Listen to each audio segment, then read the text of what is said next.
Y el título es Todo mal con la UCR. Claro, lo que pasa es que la realidad, estos discursos donde nos quieren hacer entender que vender huevo, naranjas, tomate, pomelo, naranja, mandarina, es la salida de Argentina, o sea, vender solamente productos primarios es la salida y a la vez importar electrodomésticos, cerámicos y un montón de productos manufacturados, cuando cierran tantas pymes por día, si bien nosotros que mostramos la realidad nos damos cuenta que es un disparate discursivo, ya la ciudadanía se empieza a dar cuenta, y mucho más los socios partidarios. Claro, la UCR se dio cuenta que por este camino, con industricidios, jubilados condenados a la pobreza más absoluta, comedores escolares cuya merienda o almuerzo es de 21 pesos, la merienda es de 7 pesos o desayuno, cuando se empieza a ver que cada vez hay más comedores comunitarios, cuando el salario se hace mucho más largo, cuando empiezan a cerrar puestos de trabajo, hasta los propios socios dicen, ¿nos conviene seguir por este camino? Entonces, en la interna de La Pampa, o en las PASO de La Pampa, para hablar con propiedad, la UCR derrotó al PRO. Ahora, está de gira con el presidente, quien fuera su embajador en Estados Unidos, Martín Lustó. Y miren lo que dijo. Presten atención a lo que dijo Martín Lustó. Es evidente que hay un grueso de la gente que no quiere una vuelta al pasado y que apoyó a Cambiemos en las últimas elecciones, pero hoy tiene una visión diferente a la del PRO, de lo que pasa o de lo que tiene que pasar en el país. Por eso, las primarias son buenas. Sube la apuesta, Martín Lustó, ¿eh? Esto no es un dato menor.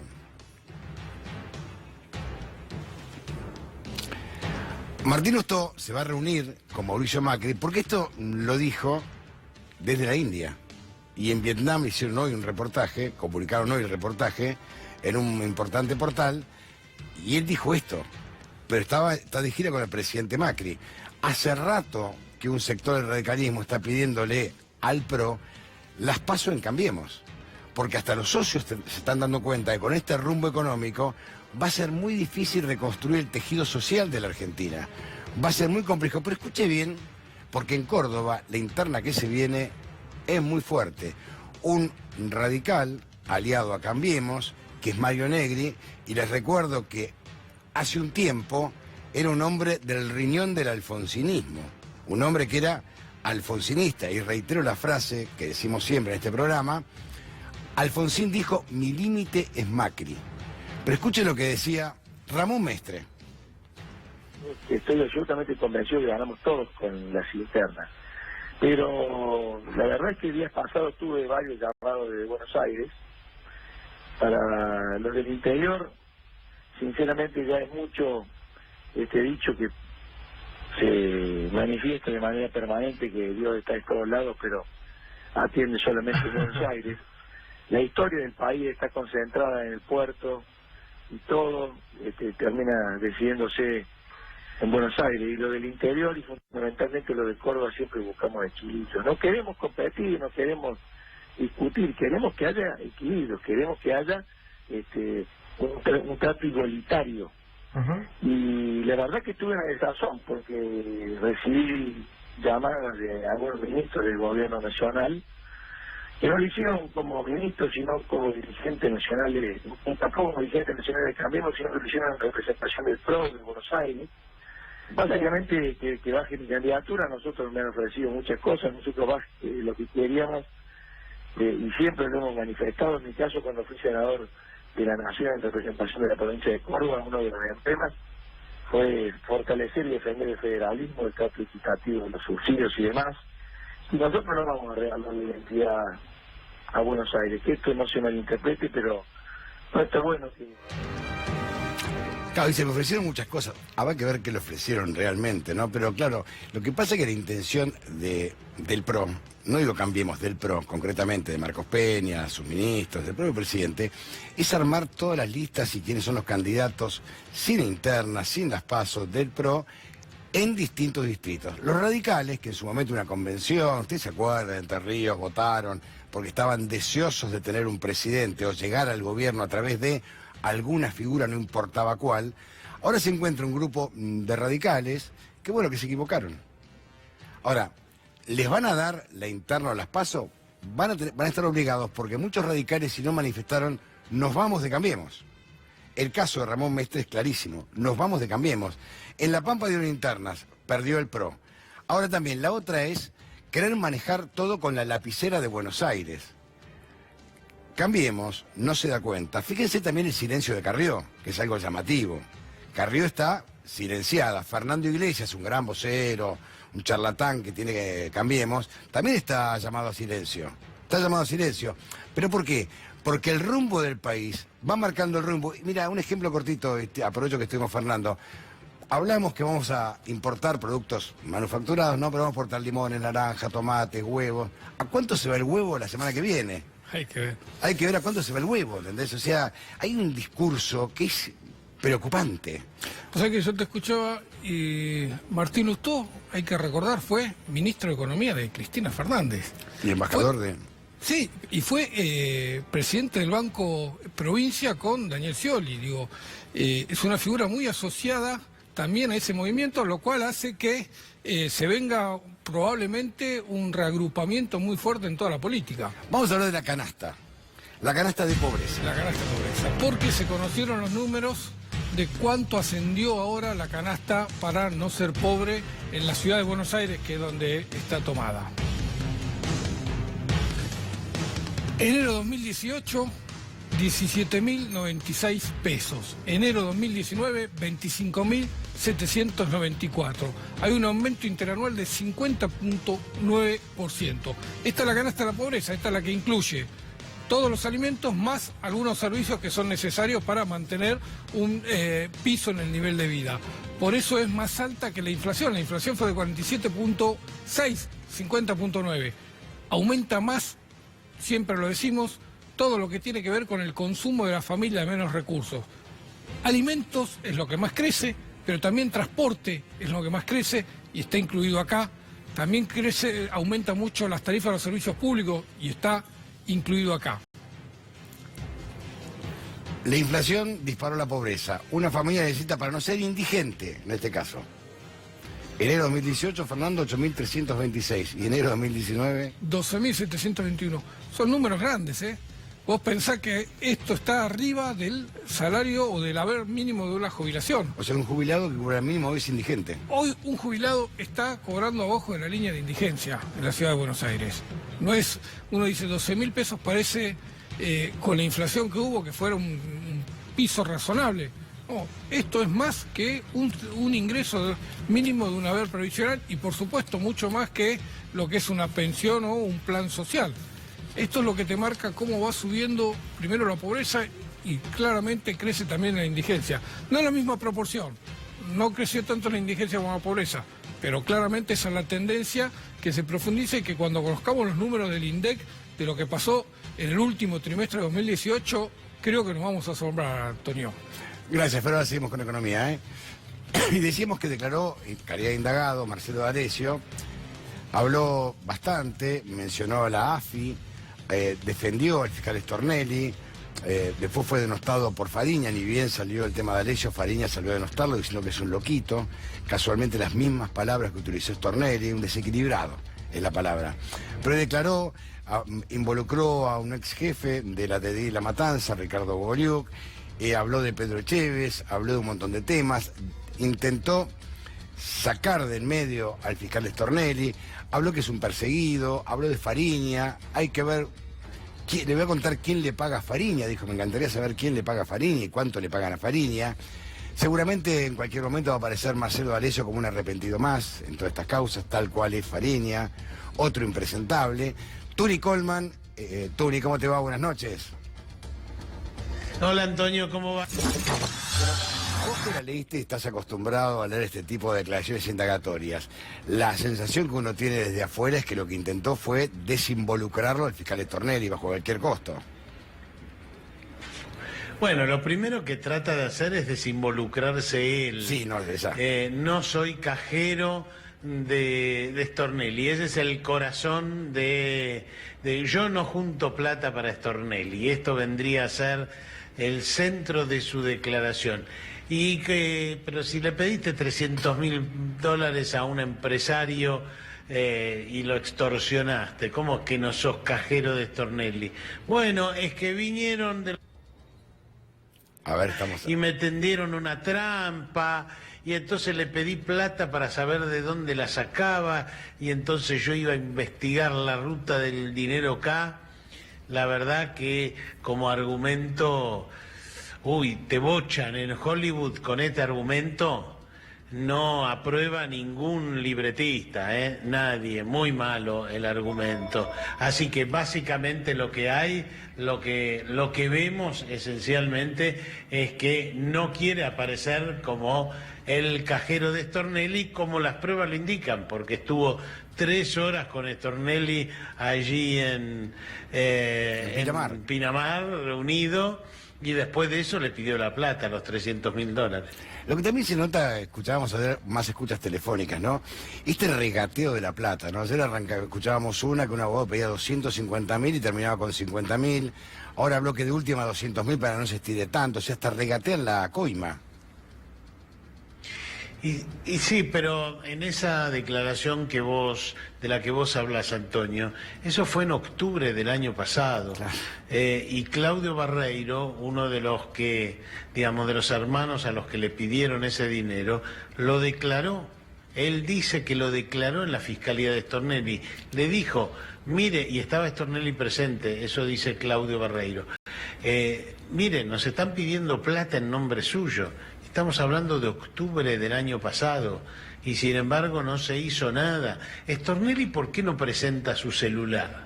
Por ejemplo. ¿Por qué no presenta su celular para decir, mire, no tengo nada que ver con toda esta gente, acá está mi celular? Por ejemplo, ¿no? Para empezar. Después otro tema que también tengo Efectivamente. Tengo entendido que D'Alessio nombra al comisario Bogoliuk, que fue exonerado de la Policía de la Provincia de Buenos Aires, lo menciona como un hombre vinculado a la AFI. Y después creo que de la AFI mismo lo desmintieron. Bueno, hay una presentación de la AFI en el juzgado de Julián Ercolini. Desconozco qué dice esa presentación, pero me imagino que se los van a sacar de encima. Y de alguna manera... que es lo que está diciendo el juez Alejo Ramos Padilla allí en Dolores. Acá hay una asociación ilícita. No es que estaban unos u otros, estaban juntos. D'Alessio, Bogoliuk, de Gastaldi. Esto es lo que cuando habla de asociación ilícita dice, y estaban todos ellos metidos. D'Alessio, Stornelli, porque por eso pide los celulares de Stornelli, ¿no? Porque tiene sospechas sobre Stornelli. Entonces, básicamente, hay como ellos, para bajarte la situación en la fotocopia de los cuadernos, $300.000. Y también hay un dato que no es menor. Ahora Ercolini pretende que todo quede escondido en los muros de Comodoro Pi. Quitarle la causa a Alejo Ramos Padilla para que todo quede en casa. Por supuesto. Bueno, y va a haber una ofensiva muy fuerte para que eso suceda así. Indudablemente van a intentar llevarlo eso a la casa de Stornelli, que es Comodoro Pi.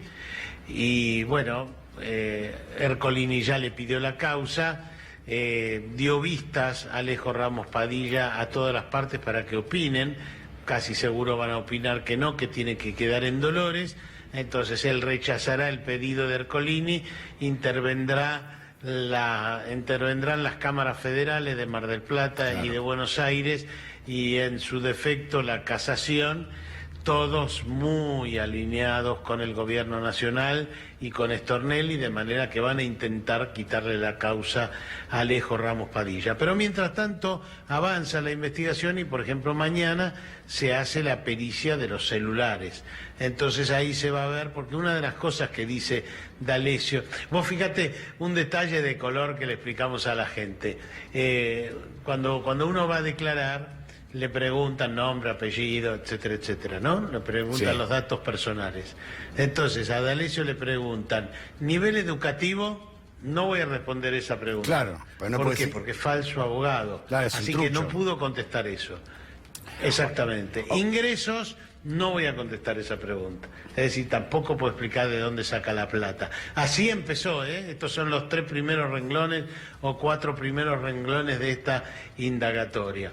Todo es así, es un chiquero. Es un verdadero chiquero. Comisarios de la bonaerense que son servicios de inteligencia, un abogado que no es abogado y que entra a la Fiscalía de Stornelli cuando quiere, no es matriculado, no es abogado, no es nada y se reúne con él en Pinamar.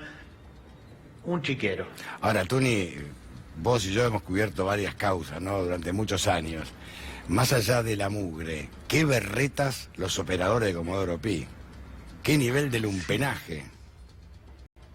Sí, totalmente. Totalmente. Es todo muy grosero, sí. Muy de pedido de plata desesperado, muy dinero sin que se sepa de dónde sale. Por ejemplo, yo, si fuera Stornelli, no solo entregaría mi celular, sino acá está toda mi declaración de bienes. Revisen mis bienes. Claro.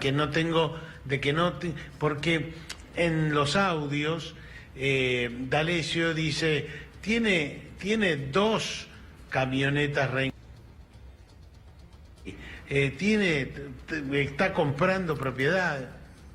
Yo, si fuera Stornelli, la verdad, abro claramente mi celular, mis bienes, absolutamente todo. Tuni, te mando un fuerte abrazo, gracias, ¿eh? Un abrazo, Antonio, querido. Un abrazo grande, Tuni. Bueno, ha surgido un socio inesperado del presidente. ¿Se imaginan quién es? Carlos Tevez. El título sería Tevez es el jugador de Macri, pero es el socio de Macri. A la vez, aparentemente el presidente es un muy buen asesor para Carlos Tevez. Pero vamos a empezar a explicar un poquito esta información con estas placas.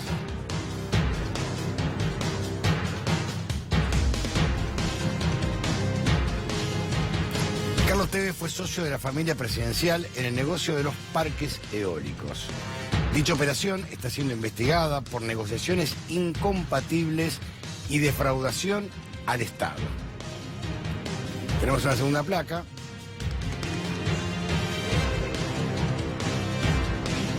La denuncia revela que el grupo Macri compró y luego revendió 6 parques eólicos en 2016 sin pasar por licitación pública. Por la operación, Gianfranco Macri recibió unos 5 millones de dólares, pero se estima que las ganancias de los Macri serían de unos 70 millones de dólares y lo aprovecho a Rodolfo Tailade, diputado nacional, para ampliar un poquito este tema. Rodolfo, ¿cómo te va? Buenas noches. Hola, ¿qué tal, Antonio? Bien, ¿vos? Bien. Sí, yo hice la denuncia en enero de 2018 a partir de una publicación de Perfil que la nota de estos días, con la aparición de Tevez en el negocio, es una continuación de aquello. Sí. Y además de la nota que en su momento publicó Emilia Delfino, nosotros también hicimos algunas averiguaciones y, bueno, yo creo que está bastante cerrado el tema prueba respecto de que fue una maniobra que armó la familia Macri para quedarse con 6 parques eólicos de manera ilegal.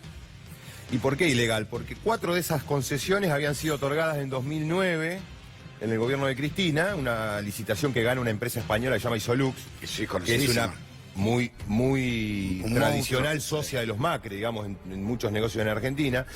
Y esas concesiones no habían sido, digamos, no habían cumplido con lo que se habían comprometido. Sí, con el pliego, el famoso pliego de concesión. Exactamente.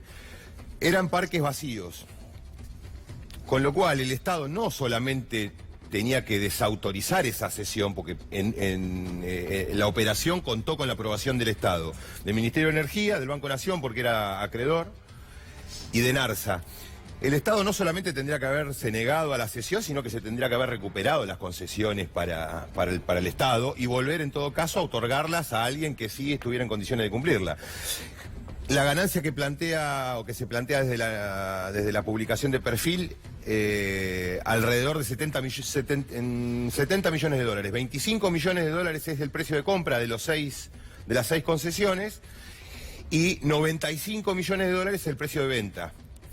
Con lo cual hay 70 millones de dólares que se quedaron los Macri, y a esta altura del partido no hay ninguna duda, son accionistas, o sea, Sideco ya está oficialmente como accionista del negocio, hace falta establecer una sociedad extranjera, establecer quiénes son los verdaderos dueños, yo no tengo duda que son los Macri también, pero, digamos, de esos 70 millones de dólares, ahí está el perjuicio al Estado. El Estado fue un observador pasivo de cómo pasaban las concesiones de Isolux a los Macri, sin detener la operación y reclamar para sí lo que es de todos, digamos, ¿no? O llamar a licitación, que se presentó. Volver a llamar a licitación, claro. Bueno, obviamente, y de hecho la propia Delfino en Perfil dice que Aranguren se opuso a la cesión y que de arriba vino la orden, sí, dice eso, exactamente, se opuso a la cesión y que... Justamente, ¿por qué? Porque era un bochorno que Isolux no había cumplido nada y estaba ganando plata con la venta, porque además Isolux en el mundo estaba en quiebra,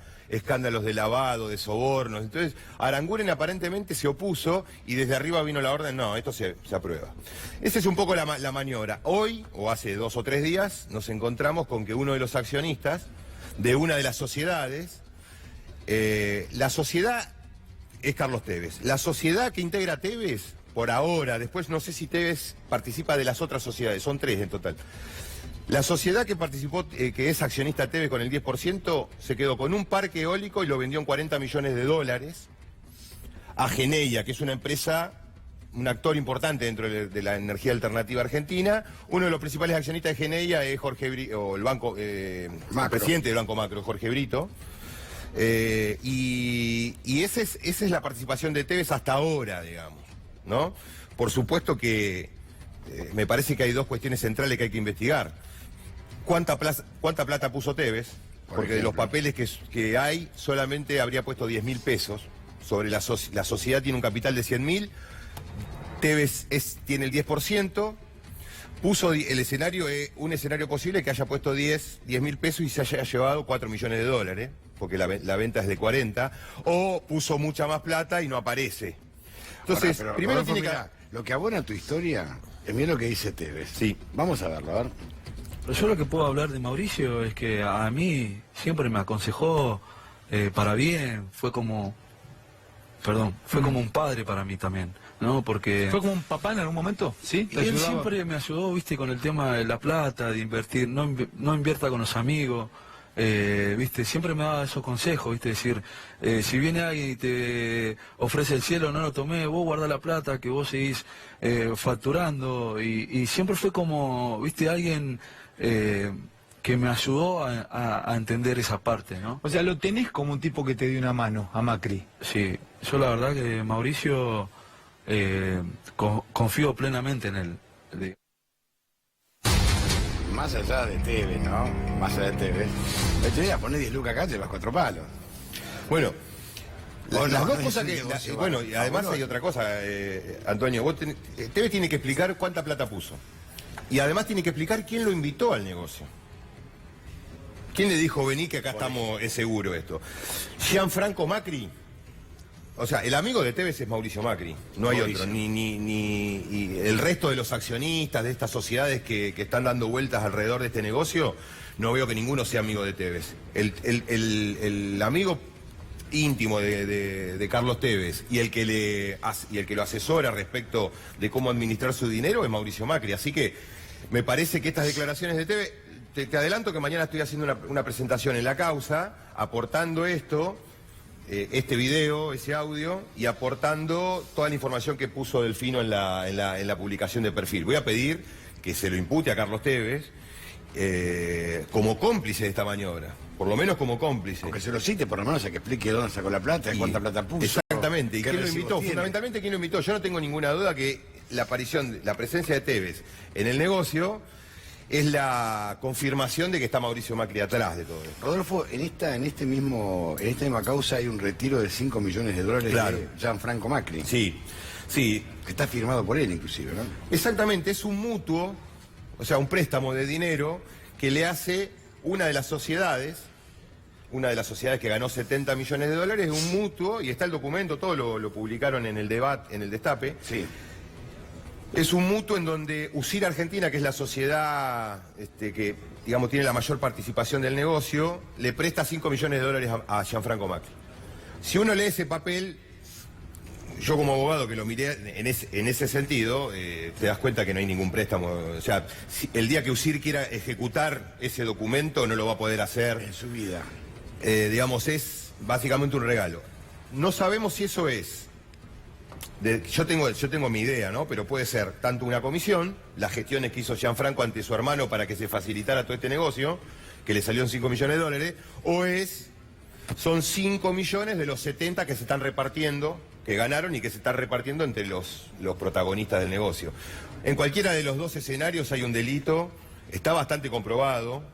Lo único que detiene las indagatorias, en este caso, que serían indagatorias para un contador de los Macri histórico que armó la sociedad, se llama Víctor Payaslián, la propia indagatoria de Carlos Tevez, que es digamos, básicamente ya está blanqueada su participación, la de Gianfranco Macri. Lo único que detiene esas indagatorias es que el macrismo hoy es gobierno. En cualquier otro escenario esto tendría ya novedades con procesamientos y embargos, porque es muy alevosa la maniobra y está absolutamente demostrada. Levantar el secreto fiscal sobre Gianfranco, ¿va a aportar a esto? Bueno, eso lo decidió el juez Martínez de Giorgi, que lleva la causa después de que nosotros informáramos los 5 millones.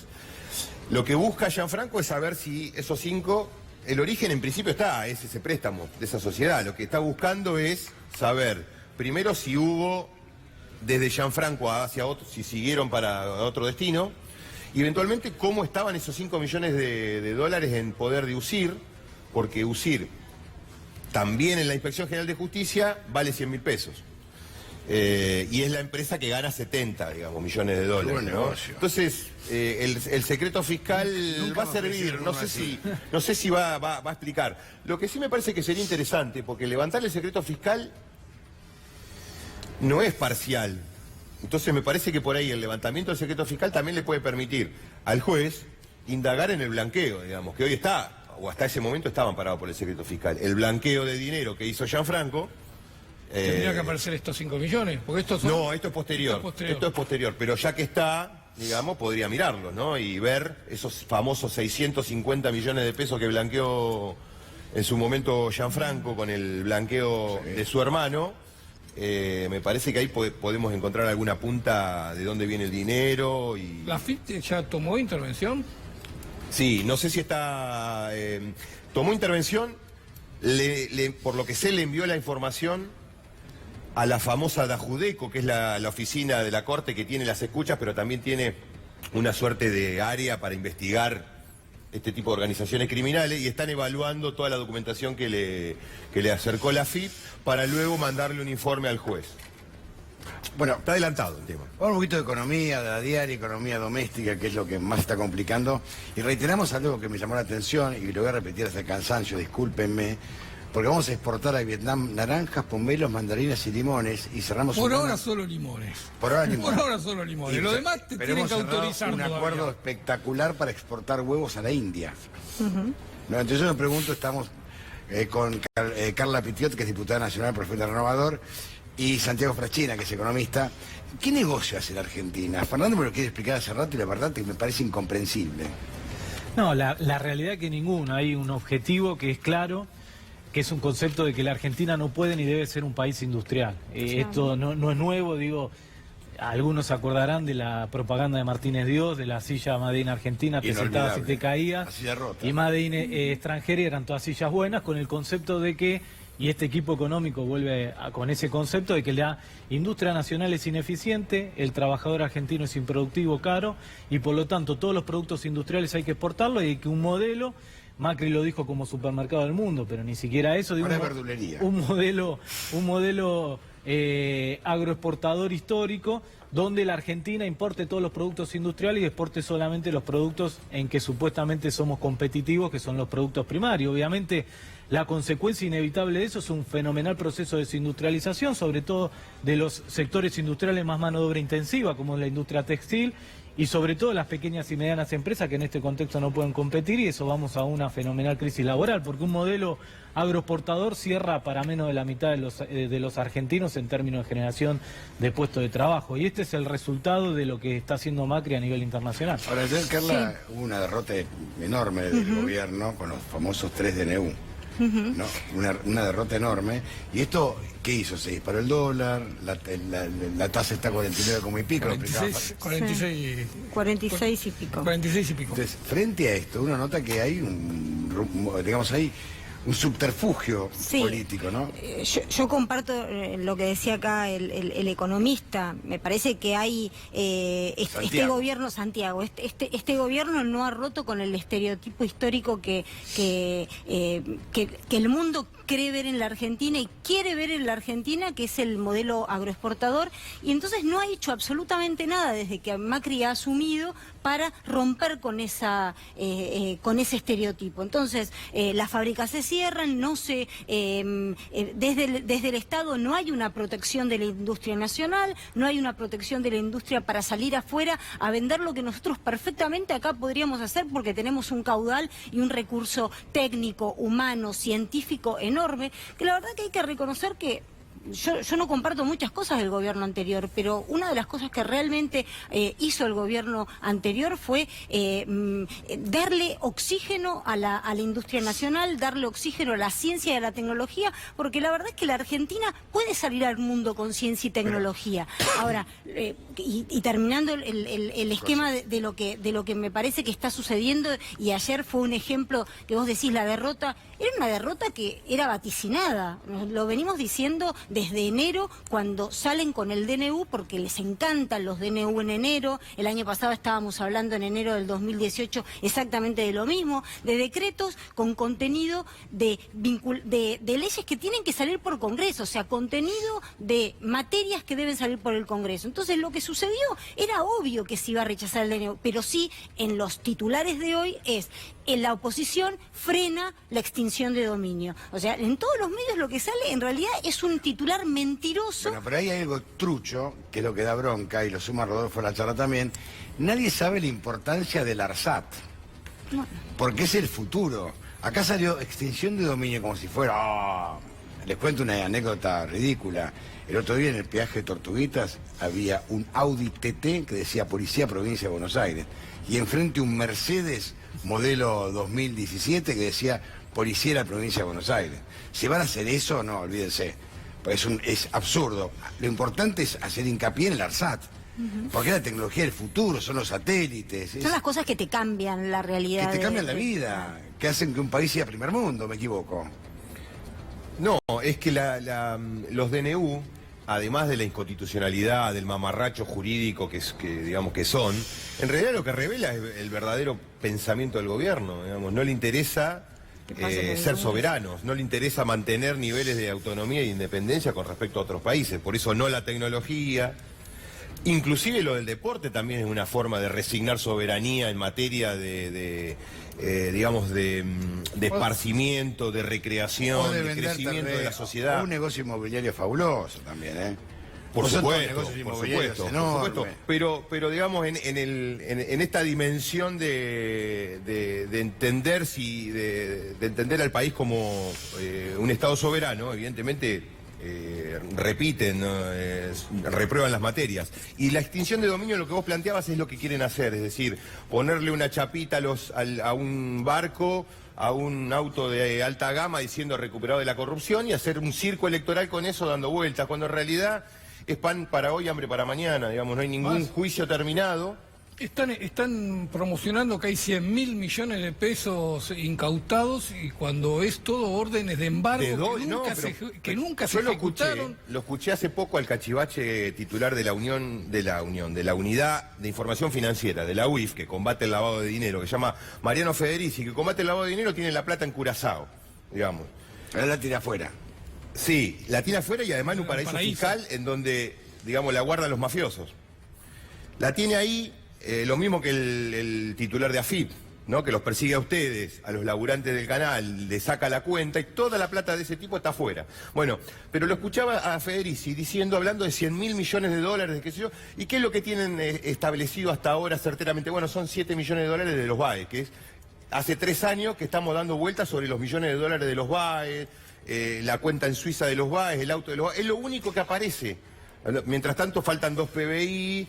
Es impresionante la cantidad de embargos que dicen Laura Alonso y Federici que hay, y resulta que no hay un peso no existe nada encontrado en ningún lugar. Es eso nada más, y están dando vueltas sobre lo mismo, rascándolo. Pero me parece, Rodolfo, y le digo a todos, me parece que también hay que decirlo, porque la gente se tiene que enterar de lo que pasa realmente, porque si no, son mensajes todo el tiempo mentirosos que se dan en base a lo que ellos tantean en la sociedad, que son los intereses. O sea, ellos tantean que ¿quién puede dudar de que uno quiere que los gobiernos sean transparentes, que quien se haya robado dinero producto de delitos, corrupción, narcotráfico, devuelvan el dinero o devuelvan... O sea, todos estamos de acuerdo con eso. Ahora, ellos tantean que en la sociedad hay un clamor popular, entre comillas, de lograrlo, y lo que hacen es imponer a través de un DNU diciendo que el Congreso no sirve para nada. Hay una media sanción de la Cámara de Diputados y hay otra media sanción de la Cámara de Senadores. ¿Por qué no convocaron a sesiones ordinarias para tratarlo? Porque no se animan. Porque no se animan. Fíjate vos que vos dijiste algo muy claro.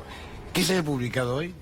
La oposición trabó. Obviamente. ¿Trabó qué? Entonces, ¿qué somos los malos? La recuperación de los bienes de la corrupción. Exacto. Ahora, Dice el peronismo. No hablan de la... No dice la oposición, Dice el peronismo. kirchnerismo, En el los 4 masismo. medios más importantes El peronismo que se unió. acompañan El al peronismo se gobierno, unió. dice el mismo título en los 4 medios Exacto. más importantes que Pero acompañan al ninguno gobierno. habla de la importancia del ARSAT. No, pero, Ahora, Sí, mañana sí, va a sí, salir, es verdad. vamos a exportar huevos a entonces, la hay India. algo muy ¡Oh, qué interesante. logro! En esta cifra que estamos mencionando, figuran, por ejemplo, 4.000 millones que supuestamente están embargados a Paolo Roca.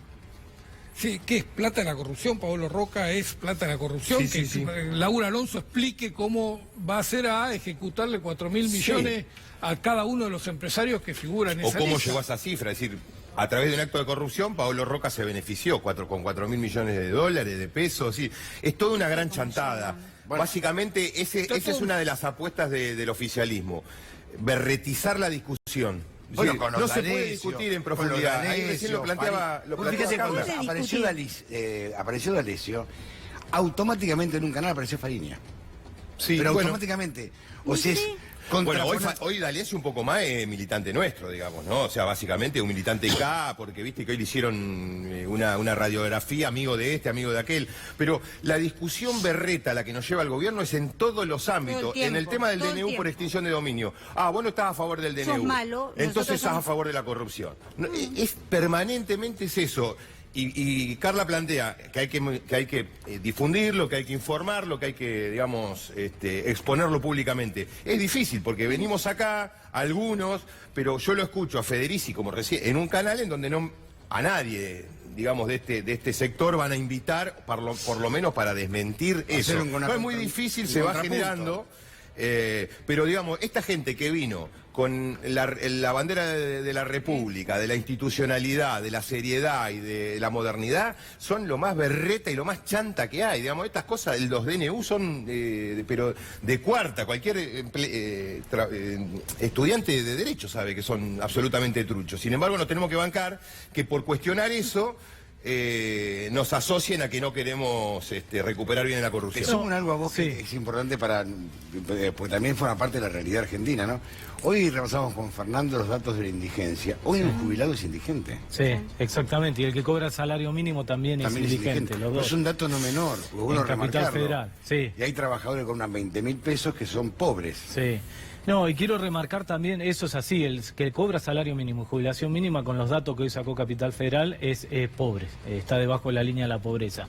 Pero también quiero marcar algo que lo vienen diciendo permanentemente, y esto también lo dijeron, todo esto comenzó con el pago de los fondos buitre cuando dijeron que nos iban a integrar al mundo y prometieron 3 cosas con eso: bajar el riesgo país, bajar la tasa de interés y que haya lluvia de inversiones. Esas 3 cosas prometieron con volver al mundo, supuestamente, pagarle a los fondos buitres, y con eso retornábamos al mundo. Bueno, Hoy el riesgo país en el 2015 era 480 puntos y está por arriba de los 700 puntos.